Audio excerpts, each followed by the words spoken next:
Olá, meus queridos amigos, vamos falar de coisa boa, vamos falar sobre audiência trabalhista. Já falamos aí um pouquinho sobre os cálculos, né? Espera só um minutinho que deu um nó aqui no microfone. Pronto. Olá, meus queridos amigos, vamos falar de coisa boa, vamos falar sobre audiência trabalhista. Aquele ato que vai decidir todo o seu processo trabalhista. O que você precisa saber deste ato tão importante que é a audiência trabalhista, tá, gente? Bom, a audiência trabalhista, ela tem os princípios da oralidade, né? A Justiça do Trabalho se rege pelo princípio da oralidade e ela é muito dinâmica, muito rápida. Então, não pode piscar, tem que ficar ligadinho, olho no lance. Então, começando, audiência trabalhista, você estiver pelo reclamante, vai sentar do lado esquerdo do juiz, o juiz está aqui, você vai sentar do lado esquerdo do juiz, né? E aqui, normalmente, fica aqui o monitor, onde você vai ter que ficar ligadinho também, olho no lance, para saber o que está sendo dito, o que está sendo falado aí, né, pela testemunha, se está sendo tudo bonitinho colocado na ata. Por que é importante essa atenção redobrada na ata? Porque essa ata vai seguir o processo, por exemplo, for uma fase recursal, tudo que foi dito aqui vai seguir também para a fase recursal, tá bom? Bom, antes da audiência, é claro, precisa ter uma preparação, né, na audiência, para que você saiba o que vai perguntar, o que vai ser perguntado, o que não, o que pode e o que não pode ser dito, tá, gente? Normalmente, na audiência trabalhista, a gente quer fazer o quê? A maioria das vezes vai ser comprovação de vínculo, né? Comprovação do vínculo trabalhista. A pessoa trabalhava, não era registrada, então precisa comprovar o vínculo para ter o registro lá e ter todos os direitos trabalhistas, tá? Então, as suas testemunhas, o que elas têm que falar? O que as testemunhas têm que falar na audiência para comprovar o vínculo trabalhista e você ter sucesso na sua reclamatória trabalhista, partindo do pressuposto que a gente está pelo reclamante. Tem que falar que ele trabalhava diariamente, né, ou vários dias por semana, não precisa ser diariamente também. Fala assim, trabalhava mais de 3 dias por semana, né, que ele trabalhava, que ele recebia salário mensal ou quinzenal. Mensal ou quinzenal não pode ser salário por dia, porque senão pode ser caracterizado um trabalho avulso, um trabalho eventual, né? E que ele não podia mandar outra pessoa no lugar dele. O trabalho era personalíssimo, né? Era oneroso e era contínuo. Então, aí a gente preencheu o artigo 3º da CLT. Mas o mais importante é que a sua testemunha não pode falar que ela tinha algum nível de amizade íntima com o reclamante. E nessa questão da amizade íntima, hoje em dia com as redes sociais, a gente toma muito cuidado com o que essa testemunha postou ou posta em suas redes sociais. A gente fala, não tem amizade íntima com o reclamante. Aí a parte contrária aparece lá com uma foto de que ele batizou o filho, né, do reclamante. Então aí caiu por terra a sua alegação de não ter amizade íntima com o reclamante, tá? Então, quando for falar de horas extras, também tem que falar da habitualidade, né, das horas extras, se for o caso de pedido de horas extras, habitualidade. A testemunha tem que saber mais ou menos, fazer hora extra, fazia. Quantas horas por dia fazia de hora extra? Quantas horas costumava ficar depois do horário? Tem que falar mais ou menos, né? Não precisa falar com precisão, mas tem que falar mais ou menos, porque aí o juiz vai ter como sentenciar e ter segurança para até fazer o cálculo numa eventual condenação, tá bom? Isso é a gente falando assim de forma en passant aí pelo depoimento da testemunha. Então, começou lá a audiência, o juiz, é claro, vai perguntar se tem acordo, se tem possibilidade de acordo, se tem possibilidade de acordo. Os juízes adoram o acordo. E você, advogado, tem que adorar o acordo também. Porque muitas vezes você tem aí ai, mas nessa sentença eu posso ganhar 50 mil reais. Como que eu vou aceitar um acordo de 5, de 10? Melhor um na mão do que 50 voando. Às vezes a empresa não tem liquidez, tá? É uma empresa que tem um sócio ali que não tem nada no nome, que vai sumir do mapa. Então, aí às vezes você não vai aceitar um acordinho aí de 20, porque achando que pode ganhar 50 e no final das contas pode ficar sem nada. Então, sempre avaliem a possibilidade de acordo, a necessidade do reclamante também, né, se para ele é interessante um acordo naquele momento, e também se a empresa tem liquidez. Antes de vocês irem processar ou saber, ou entrar com o processo, já vejam que aquela empresa tem bens no nome dela, tem como pesquisar isso aí por programinhas, né? Eu uso muito bom que se chama RedSuc. Anotem aí com vocês aí o programinha. Vou até deixar aqui em cima, se vocês quiserem anotar.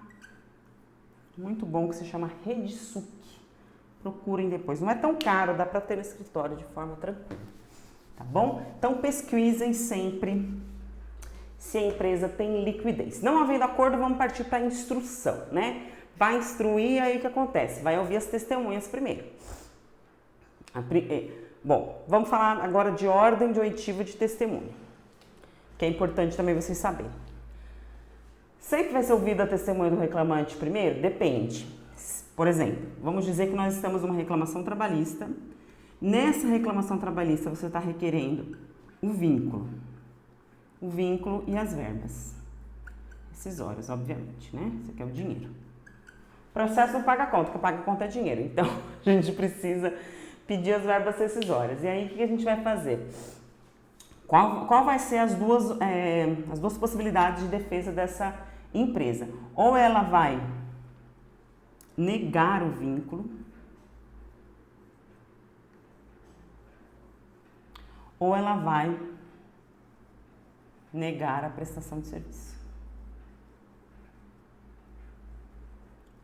Se ela negar a prestação de serviço, o ônus é do reclamante, de provar o serviço e o vínculo. Aí, nesse caso, ouve primeiro as testemunhas do reclamante. Se ela negar o vínculo, aqui ela admite a prestação de serviço, mas admite a prestação de serviço, fala, não, ele prestava o serviço lá, mas ele prestava o serviço de forma eventual, não era sempre. Aliás, era um dia eu já pagava diária, era outro dia eu já pagava diária, então não tinha vínculo. No dia que eu precisava eu ligava, né? Então, admite a prestação de serviço, nesse caso aqui, a reclamada atribui para si o ônus da prova. Aí, nesse caso, a reclamada começa a ser ouvida primeiro. Tá bom? Por que é importante você saber? Então, você já tem a ciência ali da contestação, né? Normalmente o juiz vai dar uma lidinha ali para já ver quem é que vai ser ouvido primeiro. Porém, pode, claro, né, passar batido, como já aconteceu comigo. Você fala, excelência, pela ordem, a reclamada está negando o vínculo, mas está admitindo a prestação de serviço. Então, ela atribuiu o ônus da prova para ela. Então, primeiro tem que ser ouvido as testemunhas da reclamada, tá bom?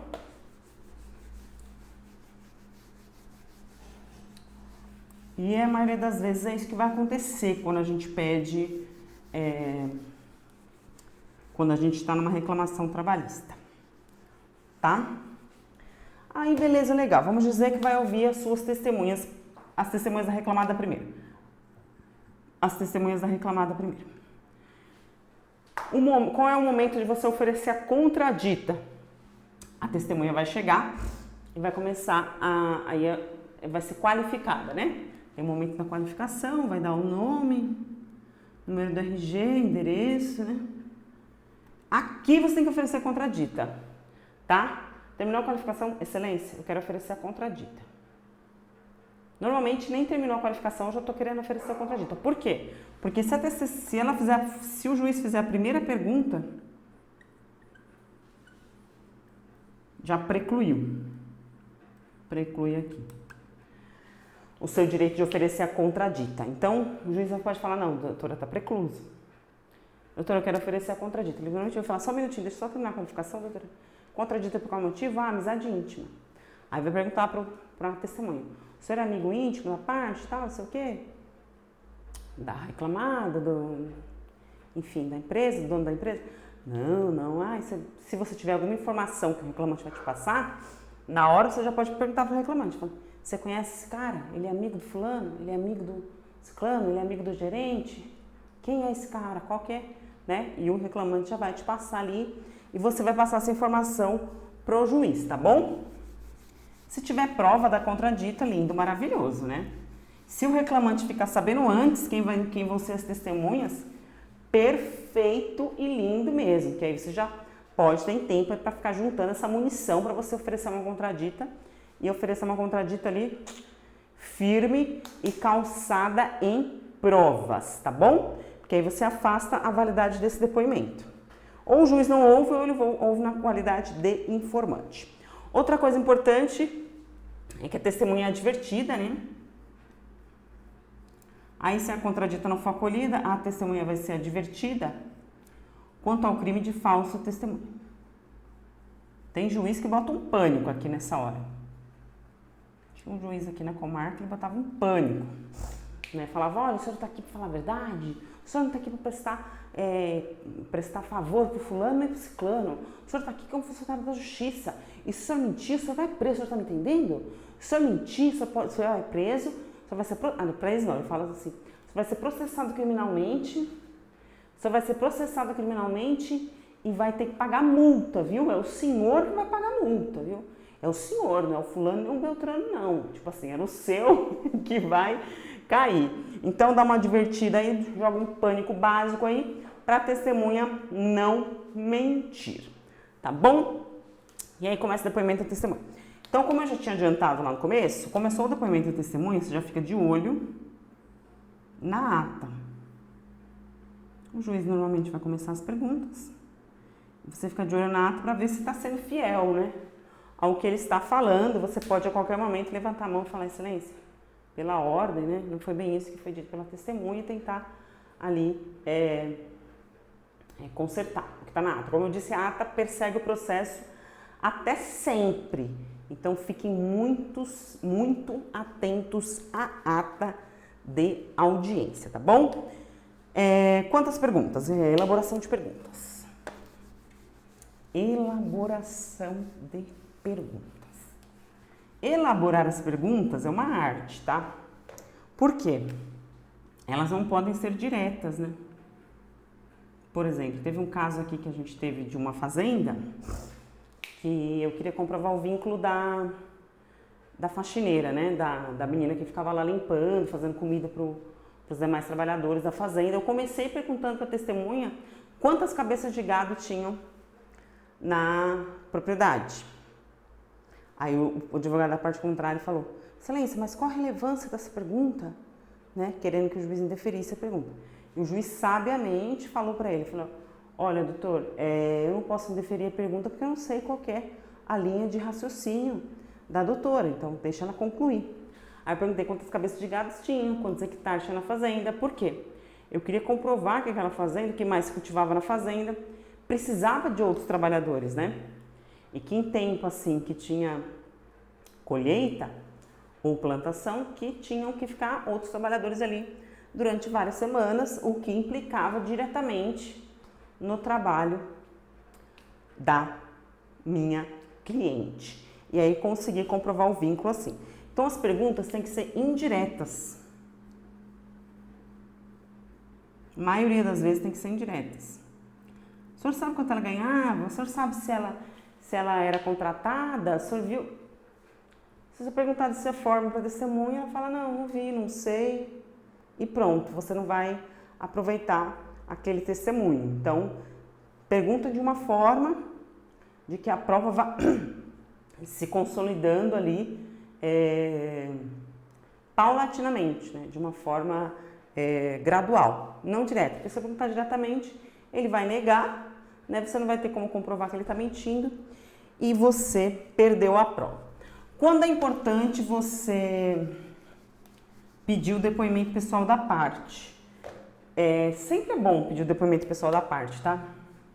Porque no depoimento pessoal, você pode pedir, da parte contrária, você pode obter a confissão. Se ela se embananar lá, você pode obter a confissão.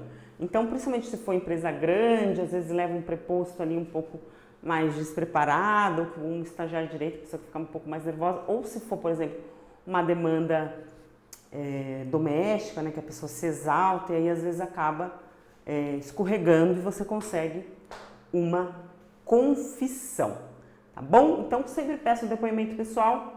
Depoimento de testemunha, ofereçam a contradita logo após a qualificação.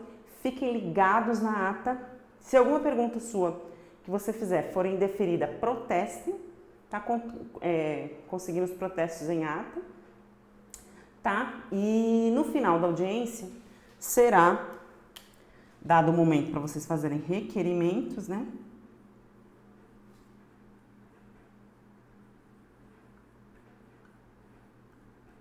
O que é importante a gente pedir aqui em requerimentos, tá? Em se tratando de reclamação trabalhista.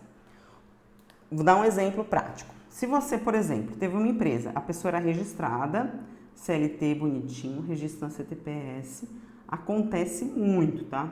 Aí a pessoa é mandada embora, às vezes a empresa tá quebrada e não paga nada, R$0. E aí acontece, aí não tem acordo, tal, às vezes tá aquele rolo, tal, e aí vai demorar para ter uma condenação. E aí o que você pode pedir já em requerimentos? Para que o juiz peça um ofício para a Caixa Econômica, liberando os depósitos fundiários. Ou guias, ou um ofício para seguro-desemprego, tá bom? Que tem caráter alimentar para que o empregado, né, já que ele tem a CLT, tem a CTPS assinada, não fique aí totalmente desguarnecido. Outra coisa que você pode pedir, você pode botar um pânico ali e pedir então que seja apurado falso testemunho, se você acha que uma testemunha mentiu, enfim. Tem algumas outras técnicas aí, mas seria para os casos mais complicados, tá bom? Que mais? O juiz pode dar tempo para vocês fazerem razões finais. Normalmente serão remissivas ou o juiz vai dar prazo. Mas, via de regra, esse processo, após essa audiência de instrução, que é esse ato tão dinâmico, já segue para ser sentenciado. Após o final vai ter mais uma oportunidade de acordo, né? Então pode ser que a empresa veja que se deu realmente mal e que precisa consertar e aí corre para fazer um acordo, ou não havendo acordo de forma nenhuma, já segue para ser sentenciado, tá certo? Então, por enquanto era isso que eu tinha para falar sobre audiência trabalhista. Teremos aula também sobre iniciais, já tivemos aula de cálculo e vamos falar mais um pouquinho de recurso também. Vamos falar de umas ordens mais técnicas na trabalhista, tá certo? Muito obrigada, até a próxima aula.